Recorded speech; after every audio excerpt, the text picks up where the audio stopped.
안녕하십니까 국민 여러분, 언론 종사자 여러분. 날씨가 많이 춥습니다.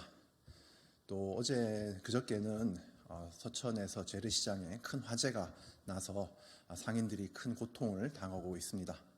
화재의 피해자 여러분께 위로의 말씀을 드리면서 지자체와 정부가 적극적으로 모든 방법을 가용해서 재난 피해자들을 지원해 주시기를 바랍니다. 이러한 여러 위기에 대처하려면 국가의 재정 능력이 정말로 중요할 것입니다.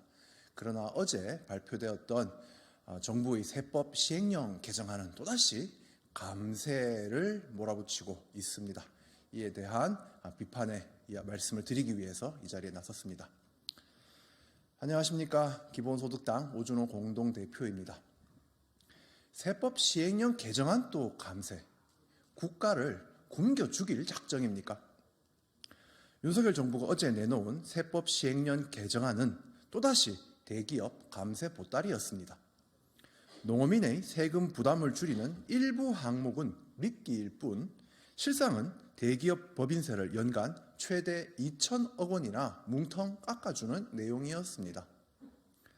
최상목 기획재정부 장관은 시행령 개정으로 줄어드는 세수는 크지 않다고 합니다. 손바닥으로 하늘을 가리십시오.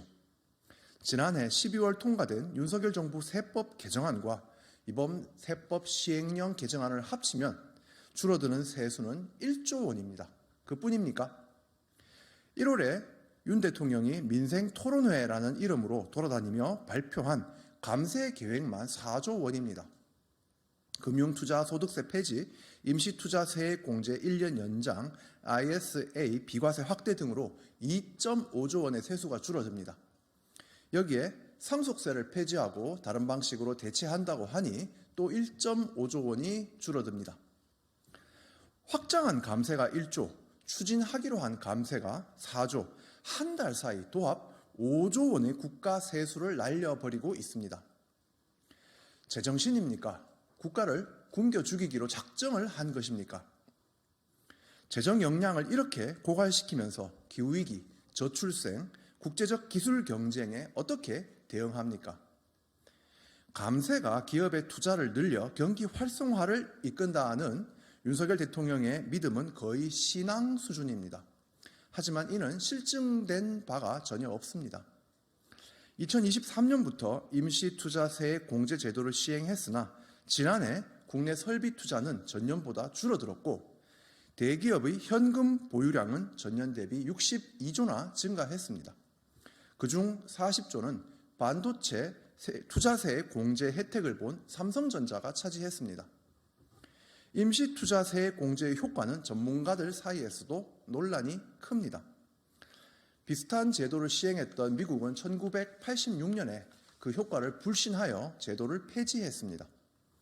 최근 미 바이든 행정부는 법인세를 올리고 재생에너지 확충 등에 투자했습니다. 현재 미국 증시는 천장을 뚫고 올라가고 있습니다. 반면 코스피는 맥을 못 추고 있습니다. 코리아 디스카운트는 상위 투자자 1%에게 부과하는 금투세 때문이 아니라 부자 감세, 세수 펑크에 따른 정부의 신뢰도 하락 때문입니다. 윤석열 대통령의 기억엔 영국 리즈 트러스 총리가 대규모 감세안을 밀어붙이다가 외국 투자자 이탈과 파운드화 폭락으로 불명예 퇴진한 것은 이미 사라졌습니까? 영국은 트러스 정부 퇴진 후 증세를 추진하고 현금 복지를 늘렸습니다. 증시도 회복 중입니다. 윤 대통령은 과도한 상속세 때문에 기업이 어렵다고 하는데 이 역시 거짓 선동입니다. 소득과 자산의 과세율이 낮은 한국에서 그나마 부의 재분배 기능을 하는 것이 상속세입니다. 그나마 상속세는 각종 공제와 회피로 피상속자 가운데 3.7% 최상위 부자만 낼 뿐이고 실효세율도 높지 않습니다.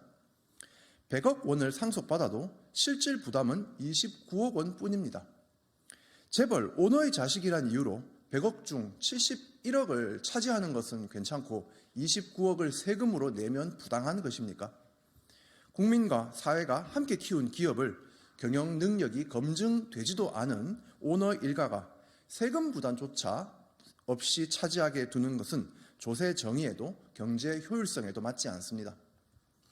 안팎으로 거대한 도전이 밀려오고 있습니다. 기후변화에 대응하고 글로벌 기술 경쟁에 살아남기 위해 에너지 전환과 미래 인재 육성에 국가가 투자해야 합니다. 불안한 국제 정세로 인해 고물가 상황에서 흔들리는 국민의 삶을 지키기 위해 안전망을 확충해야 합니다. 어느 때보다 국가의 재정 역량이 중요하며 부의 재분배를 통한 사회적 연대를 강화해야 합니다. 이러한 때 시대인식도 철학도 없이 안으로는 김건희 여사에게 휘둘리고 밖으로는 대기업과 자산 부자들의 감세 요구에 휘둘리는 윤석열 대통령에게 국가 경제를 맡길 수 있겠습니까? 국민의 한숨만 커지고 있습니다. 이상입니다.